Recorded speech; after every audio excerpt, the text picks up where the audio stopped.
హైదరాబాద్ సిటీలో ప్రభుత్వ భూముల కబ్జాలపైన హైడ్రా కొరడా చులిపించింది. షేర్లింగంపల్లి మండలం మియాపూర్లోని మక్తా మహబూబ్ పేటలో ఆక్రమణలను హైడ్రా అధికారులు తొలగించారు. సర్వే నెంబర్ 44లోని 3,000 కోట్ల విలువైన 15 ఎకరాల సర్కార్ భూమిని కబ్జాదారుల నుంచి హైడ్రా కాపాడింది. మక్తా మహబూబ్ పేటలోని ప్రభుత్వ భూమి ఆక్రమణకు గురవుతోందంటూ గతంలో హైడ్రాకు కంప్లైంట్ వెళ్లాయి. అయితే హైడ్రా కమిషనర్ రంగనాథ్ ఆదేశాలతో ఇదివరకే 5 ఎకరాలను స్వాధీనం చేసుకున్నారు.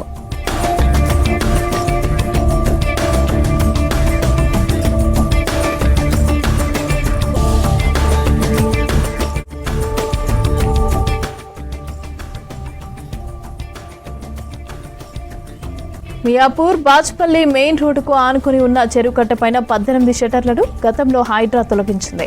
ఫేక్ డాక్యుమెంట్లతో సుమారు 43 ఎకరాల సర్కారీ ల్యాండ్ను ఆక్రమించినట్లు హైడ్రాలో తేలింది.